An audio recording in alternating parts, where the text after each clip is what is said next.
The night my own daughter locked me in the basement, she whispered, "You'll rot in here, Mama." I sat in the dark, calm as stone, and planned my way out inch by inch. 2 weeks later, her world collapsed instead of mine, and that was just the beginning.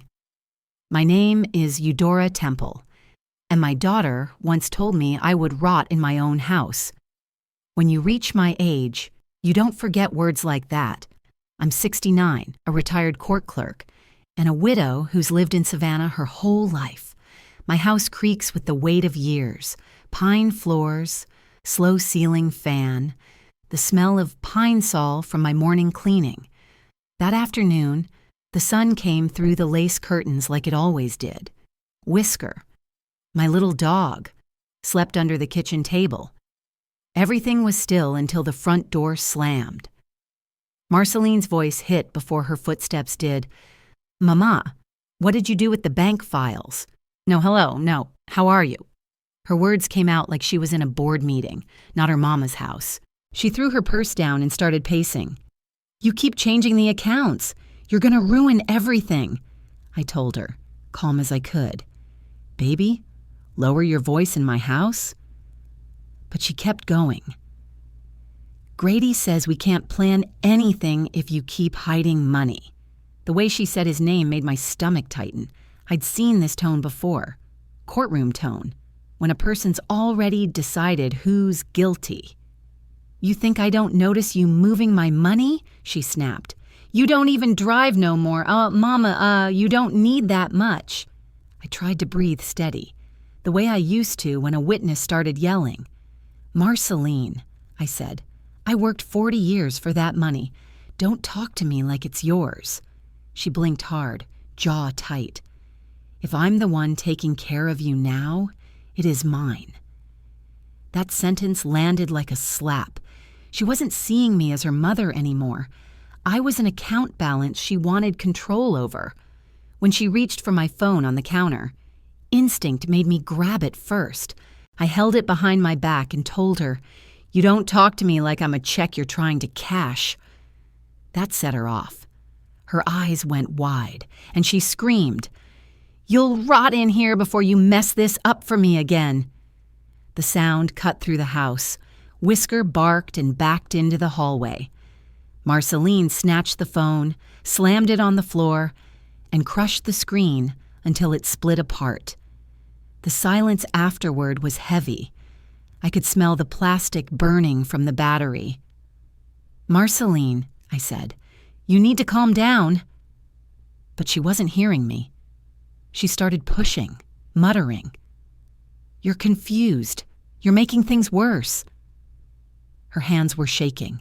She backed me toward the basement door, talking fast. "You just need to cool off. You're hysterical." Gaslighting 101. I felt the doorknob hit my back. "Marceline Pryor, don't you dare," I warned. She shoved once, just enough to throw me off balance. And the next thing I knew, the door slammed and the metal lock clicked from the outside. I stood there, one hand on the railing, breathing slow through my teeth. "Marceline Pryor," I called. "You understand you just committed a crime?" Her voice came muffled. "Stop being dramatic." And then footsteps faded. I was alone. The basement smelled of dust and oil. My knee throbbed, but I tested it. I had to stay steady. One fall at my age and folks start saying placement, like you're a piece of furniture to move. I reached for the pull chain light.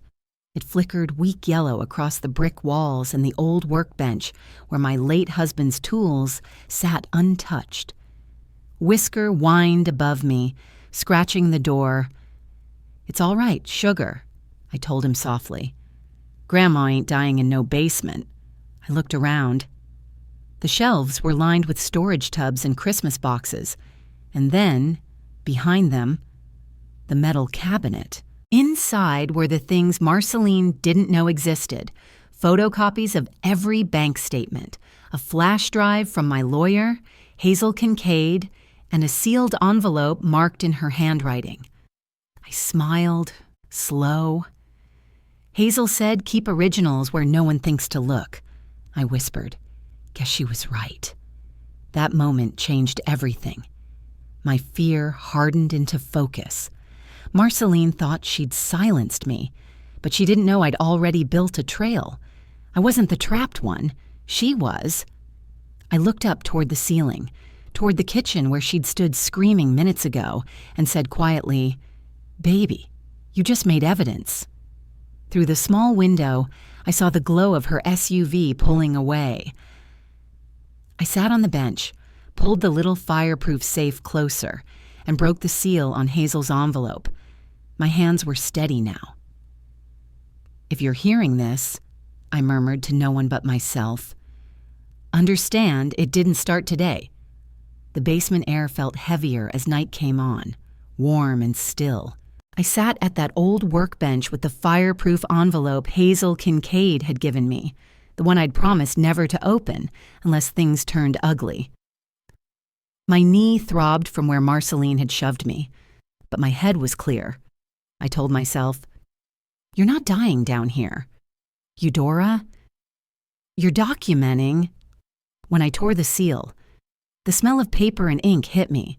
Real evidence always smells faintly like dust and truth. Inside were notarized copies, sticky notes in Hazel's sharp handwriting, and one warning: if your daughter ever talks about protecting assets, she's already moved your money.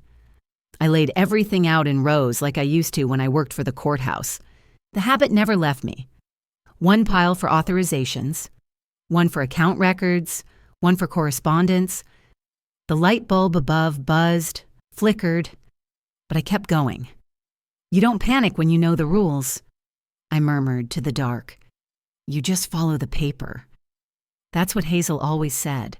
I spoke to the audience in my mind, other mamas, other elders. We get here because we trust too long, not because we're weak. Then I found it, the forgery. Two nearly identical power of attorney forms. Hazel's version was clean. Blue ink signature, limited rights. The other, black ink, shaky lines, and a witness name I'd never heard of. The notary stamp was flat, not raised. "Baby," I whispered, tracing my fingertip along it. "That's a printer, not a stamp." I could almost hear Hazel saying, "Chain of custody matters." My stomach twisted. Marceline and Grady hadn't just yelled, they'd conspired. The thought made me colder than the cement floor beneath my shoes. I remembered her soft voice months ago. "Mama, you just sign this so I can help with the bank." It was July. I'd been tired, dizzy from my blood pressure meds, and she'd stood at the foot of my bed smiling. I wanted to believe she was helping, but after that day, she started introducing herself to people as if she already owned my house. "We're remodeling after she moves out," she'd said to the plumber, right in front of me. I told myself she was just nervous. I told myself family doesn't do that. Lord, how wrong I was. Grady's voice played in my head too, all smug and easy. "We're just planning for your future, Mrs. Temple." Every time he said it, he was really talking about my equity, not my well-being. I felt the insult deep. It's one thing when strangers underestimate you. It's another when your own blood signs your name like you're already dead. I sat up straighter. "No, baby," I said to the air. "You may steal my signature, but you can't forge my will." I reached for the old Ziploc bag, the photo of me and my husband. His hand rested on mine. Thumbprint pressed into the corner, a little smudge of oil from the day we signed our deed. Hazel had called it proof of mental capacity. That print tied everything to the date, the moment, the ownership. "Judges love anchors," she'd told me. "This picture's your anchor." I smiled faintly. Good thing I kept it. "Huh. Harold?" I whispered to the photo. For a second, I could almost feel his steady hand again. I realized then Marceline could claim confusion, senility, anything she wanted, but I had the truth sealed and time-stamped. old don't mean helpless, I said, my voice low. Old just means I learned where to hide the good papers. I pulled out Hazel's flash drive, slid it beside the forged form, and stared at both like chess pieces. You made your move, baby. Now it's my turn. I turned on my little voice recorder, pressed record, and began to speak calmly, like testimony, my name, my age, the date, the address, every detail of what happened. My voice didn't shake. I sounded like I was sitting on the witness stand again, ready to swear under oath. Marceline Pryor locked me in my basement, I said. She broke my phone and used forged documents to access my accounts. Whisker whimpered above the door, paws scratching softly. I kept talking to keep myself steady. You stay quiet, sugar. Grandma's making history.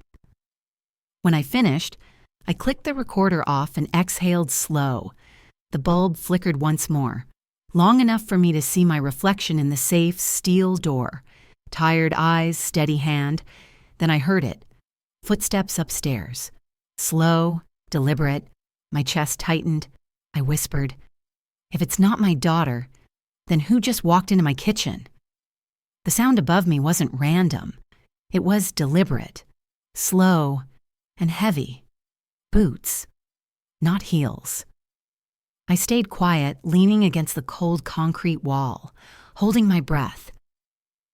You learn more keeping your mouth shut than screaming. I whispered to myself. Those steps didn't belong to Marceline. I knew that rhythm. Grady Knox. The man had a way of walking like he owned the ground under him. I could hear him moving through my kitchen, opening cabinets, drawers, my refrigerator door. He wasn't calling my name. He was collecting, cleaning, making sure nothing with my name on it would tell the story I was still alive. I pressed record again. "This is Eudora Temple," I said in a low voice, "and Grady Knox is in my house. Marceline Pryor is not with him." My heart stayed steady, but my jaw clenched when I heard him laugh to himself. Short, satisfied, like a man checking off a list. In that sound, I heard what I'd been refusing to face. I wasn't a mother he was protecting. I was an obstacle he thought he'd removed. Then came the phone call. Grady on speaker, loud and casual. "Yeah, baby, it's locked. She ain't going nowhere. You can relax. Enjoy the damn boat." Marceline's laugh drifted down through the floorboards, light and carefree. "Make sure you pull the mail," she said. "I don't want anything showing up while we're gone."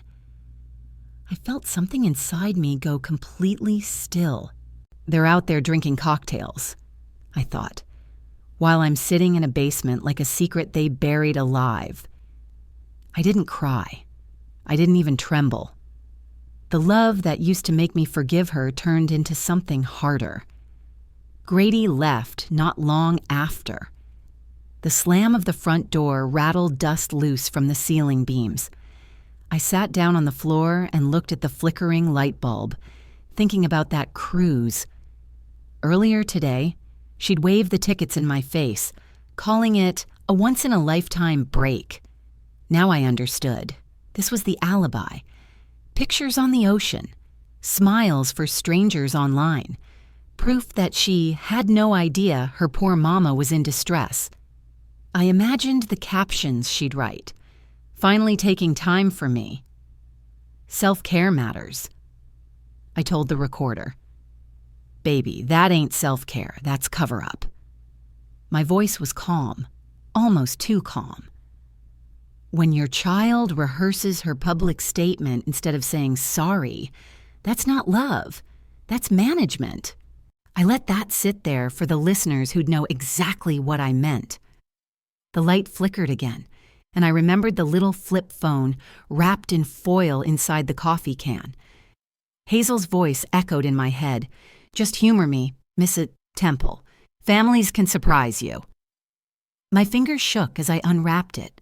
The battery light blinked. 1 bar.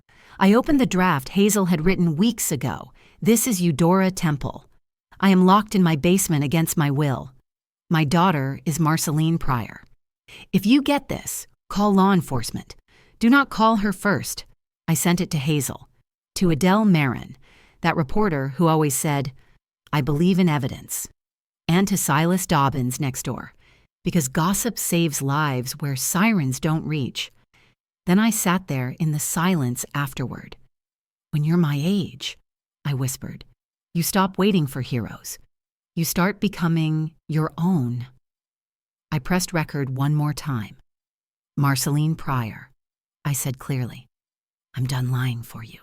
I won't tell folks you were just overwhelmed. You chose this. And if they come asking, I'll tell them everything.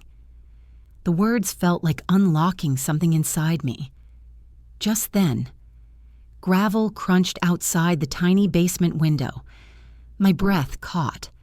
A shadow moved past the glass, slow and careful. Then a whisper. Miss Temple, you in there? It was Silas. I could hear the tremor in his voice. I leaned close to the window, speaking steady. Silas, I am being held against my will. Please record me saying that. And right there, in that flicker of flashlight and fear, I realized if that man keeps his phone running, my daughter's little vacation is about to turn into evidence. When the sheriff's deputy finally left that morning, I sat at my own kitchen table. Same spot where this nightmare began. The lock was off. Whisker curled in my lap, his breathing soft against my palm. Hazel Kincaid was still here, laptop open, her voice steady and crisp through a conference call speaker. Mrs. Temple, she said, we're proceeding with elder abuse, unlawful restraint, and attempted financial exploitation. She didn't sugarcoat a thing, and I didn't need her to. I wasn't looking for pity. I wanted accountability. I told the audience in my head, you hear those words, charges? That means this ain't a family misunderstanding anymore. That's the law talking. My body ached, but I sat upright. I wasn't about to collapse into tears. There was dignity in sitting still, listening, making notes while Hazel guided me. The house smelled like coffee and lemon polish again, clean. I missed the version of Marceline who used to call me just to say good morning, but that woman didn't exist anymore. The one I had left was someone who tried to erase me. Missing her didn't mean I wanted her back. Across the street, Silas Dobbins had already started talking. That man's lived there 20 years, quiet as a mouse, never gossiped about anyone. So when folks saw him telling Adele Marin, the reporter, about the night he found me locked in my basement, people paid attention. He played the recording from his phone, my voice saying, I am being held against my will, I told Hazel. That sound right there, that's what breaks the spell. Hazel nodded. A neutral witness changes everything. I added softly.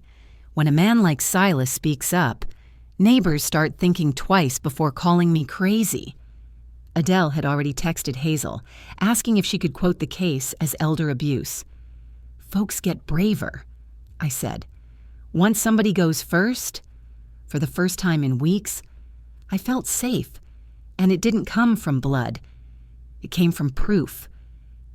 Later that afternoon, Hazel got a call. Grady Knox. She put him on speaker, hit record. We never meant harm, he said, his voice slick and defensive. She was just being dramatic.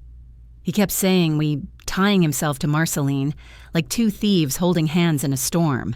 I heard her voice in the background, sharp as glass. Don't say you idiot! You're the one who touched her! Hazel didn't interrupt. She just let them talk themselves into the ground. I whispered, that's how abusers work. First, it wasn't them, then it wasn't that bad, then it's your fault.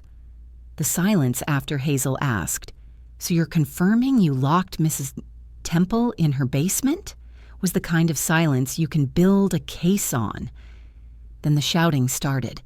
Marceline yelling, you weren't supposed to throw her down there, Grady. You were just supposed to keep her calm till we got the appraisal done. My chest went cold. The appraisal, that's what it was all about. The house. My home?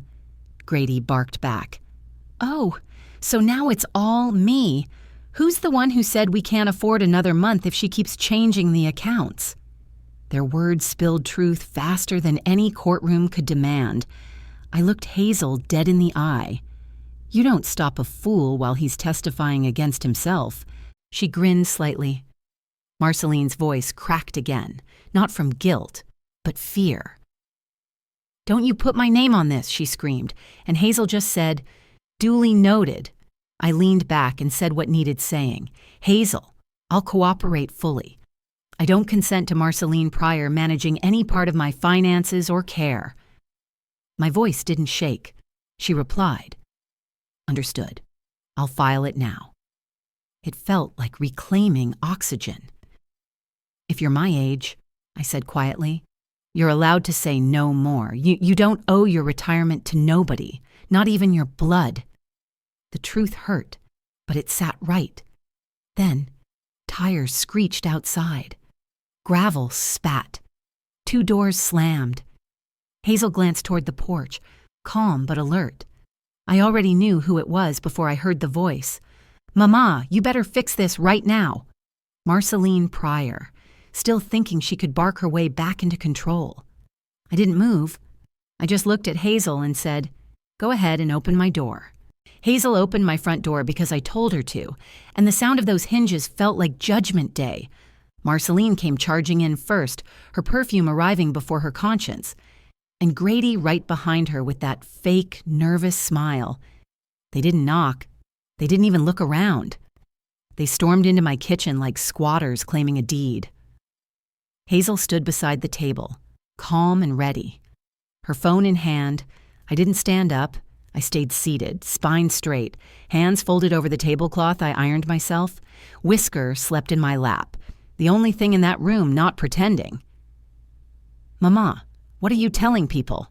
Marceline said, her voice sugar-coated with panic.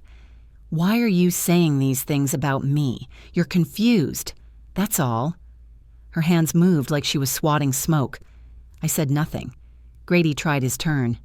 Mrs. Temple, we just wanted to keep you safe. You weren't thinking straight. We love you. He said love like it was a broom sweeping up dirt. Hazel's voice sliced through. Before anyone continues, I'm recording. Identify yourselves by full name, please. Just like that. The air changed. The woman who used to hide her anger behind my daughter's smile was now standing in front of a legal witness. Marceline blinked, unsure. What is this? She snapped. Hazel didn't flinch. Proceed, she said. Did either of you restrain Mrs. Eudora Temple or interfere with her ability to seek help? Hazel asked. Marceline barked. We were keeping her from hurting herself. Hazel's eyebrow lifted. Describe the danger that justified locking a 68-year-old woman in a basement without water. Grady's neck flushed red. It wasn't that long, okay? I was coming back, he said, like that made him decent. I met his eyes. Steady, no forgiveness, no flinch, just quiet daylight hitting truth. Marceline threw her hands up. Mama, say something so this lady knows you ain't a prisoner. Her voice cracked.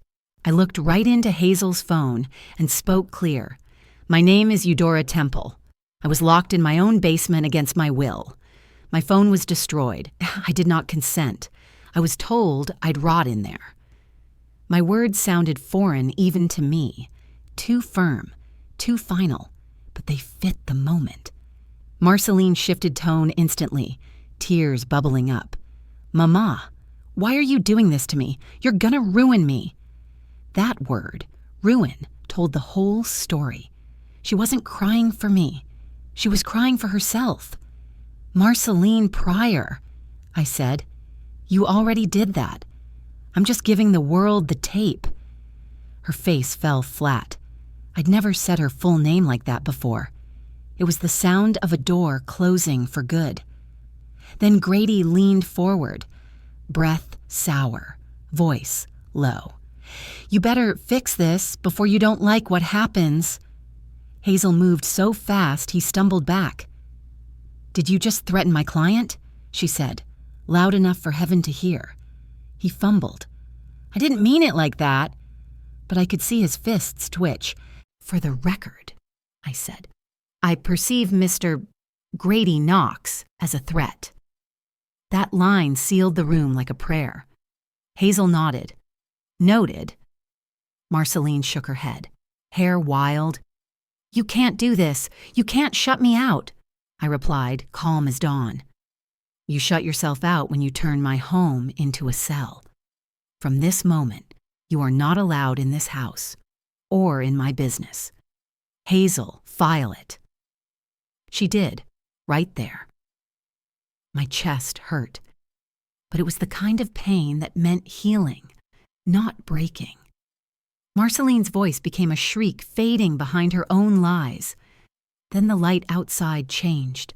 Flashes of blue rolled across my windows, washing over everything. Grady froze mid-step. Hazel smiled faintly. "Good," she said. "They're here." Marceline turned to me, desperate. "Mama, please don't let them." I turned my chair toward the door, still seated, still composed, my voice as calm as church bells. "Officers," I said. "Come on in. I've been waiting on you." The blue lights turned my kitchen into something holy, not loud, not violent, just steady light washing over walls that had seen too much silence. The officers stepped in with calm I could feel in my bones. "Savannah PD," one said, voice low, practiced, kind but firm. I stayed seated at my own table. Hazel Kincaid stood beside me, introducing herself in that clear, measured tone that made chaos straighten its back. "I represent Mrs. Eudora Temple. We're recording," she said. That word, Mrs. Temple, put my dignity back where it belonged. Marceline rushed forward first, tears already climbing her throat. "Sir, my mama's confused. She's making up wild things.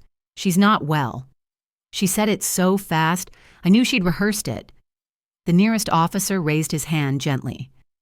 "Ma'am, step aside. I'll hear from Mrs. Temple first." "Not Mama, not sweetheart. Mrs. Temple." I caught the flicker of disbelief in Marceline's eyes. She wasn't the authority in this room anymore. Grady tried to step in, voice dripping false charm. "We were trying to keep her safe. We're all family here." I looked at him, calm, unmoved. "Officer," I said. "I was locked in my basement against my will. My phone was smashed. I was told I'd rot in there. I want to file charges."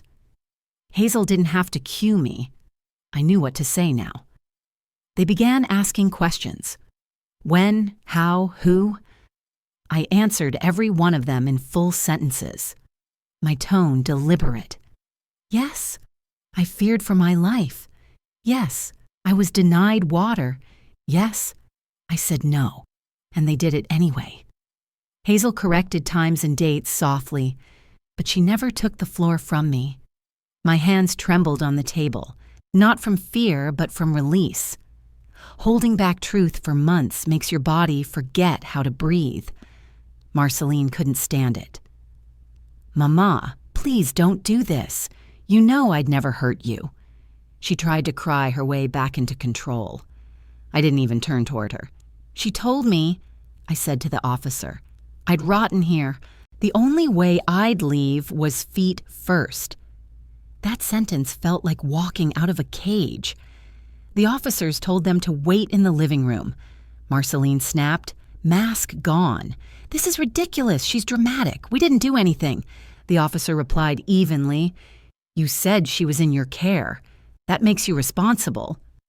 That shut her mouth faster than a slammed door. Grady went quiet, too. Bullies never do well when paperwork gets involved. Outside, neighbors were gathering. Through the window, I saw Silas Dobbins talking to Mrs. Fuller across the street. his phone in hand. "I heard her," he said. "I got it on tape." Marceline heard him too. "Silas, shut your mouth," she yelled, her voice cracking. I told the audience in my head, "That's how shame sounds when it starts choking on daylight." Adele Marin's text came through Hazel's phone. "Can we quote Mrs. Temple anonymously as a senior resident?" Hazel didn't answer, but Marceline saw the screen light up and paled. That was the moment she realized this story wasn't staying behind my front door. Before they let her out to cool off, she turned on me one last time. "You'll regret this, Mama. When they stick you in some state home with strangers, don't you call me?" I met her eyes. "Marceline Pryor, I already lived in a prison, with you as the guard. A nursing home would be an upgrade." Her face folded like a spoiled flower. I didn't gloat. I didn't hate her. I just told the truth. "You don't get to scare me with loneliness," I said quietly. "I've been lonely with you sitting right next to me." That broke something between us forever. The cost of loving her had been my peace, my safety, my name. I couldn't afford her anymore. The officer turned to me. "Miss Temple, do you feel safe with these individuals here tonight?" He said it gently, but the weight in his question was clear. I took a breath. "No," I said. "I don't. I want them removed from my property and barred from contact unless through counsel." Hazel wrote it down as the officers escorted Marceline and Grady out into the night. Marceline screamed, "Look what you're doing to your own blood!" I stayed silent. I'd learned silence isn't weakness when it's chosen. When the lights faded, Hazel asked softly, "You want someone to stay with you?" I shook my head. "No, I want locks changed, accounts frozen, and every paper with her name burned." Hazel smiled a little. "We'll start in the morning." Then I asked the one question that showed I was still me. "Can we make sure Silas is protected? They'll come for him next." Hazel nodded. The house finally exhaled. I sat there, hand on Whisker's fur, feeling the quiet like a new language. "Tomorrow," I said, "we start paperwork. Tomorrow, I stop being a story and become a case number with teeth. If Marceline Pryor thinks she'll walk away clean, baby." Chapter 8's where she learns what consequences really mean. It's been 2 weeks since the blue lights left my driveway. Savannah feels different now, softer somehow, like the air itself knows peace moved back in. Hazel made sure my new locks fit clean and strong. I can open and close my own front door without fear. My name is the only one on every bill, every deed, every account. Sunlight comes through the lace curtains again. No voices upstairs telling me how to live in my own house. Whisker naps in the kitchen chair, purring like he's guarding the silence. I walk the room slow, touching the backs of chairs, the edges of framed photos, reclaiming space that always belonged to me. Hazel drops by twice a week now, not to rescue, but to partner. She sits at my table with folders and iced tea, explaining what's next: protective orders, financial audits, statements. She says, "We're building walls, not cages." Oh, I like that phrase. It means control without confinement. And every morning, Silas Dobbins waves from across the street, still checking whether I need milk or company. He doesn't pity me. He just sees me. That's what safety looks like after the storm. The call came early this morning. New phone, my account, my password. Caller ID said restricted, but my gut knew. I answered anyway. Her voice cracked before I spoke. "Mama, I need your help. They're talking to my boss, calling it neglect, saying I'm a criminal." She tried to sound innocent, but desperation leaks through every word. You gotta tell them it was a misunderstanding. I told the listener inside my head, that's how they all start. First it's confusion, then it's a plea for cover. Marceline's tone turned bitter. Mama, I can't access the Wells Fargo account. Everything's bouncing, my car note, my credit cards. You're gonna ruin us. Marceline, I said softly, you already ruined me. I'm just setting it right. She gasped like I'd slapped her. Then came the word she thinks heals all wounds. Mama, I'm sorry, okay? You know I didn't mean it that way. You know you're my mama. I let her sit in that silence before answering. No, baby. You meant every bit of it when you turned that lock. You told me I'd rot. You chose him over me. I didn't misunderstand. I survived. Her breath hitched. From now on, you don't step in this house. You don't speak for me. Hazel holds power of attorney. You don't. Even on the phone, I felt her shrink. That's what real consequence sounds like. Not rage, not noise, but distance. That evening, I sat on my porch watering basil. The heat was easing off, the smell of cut grass sweet in the air. Hazel had told me, live out loud. You didn't do anything wrong. A dark SUV crept down the street. Grady's shoulders filled the passenger seat. Marceline sat in the back, eyes red, hair undone. She didn't get out. Grady leaned over the window. Ms.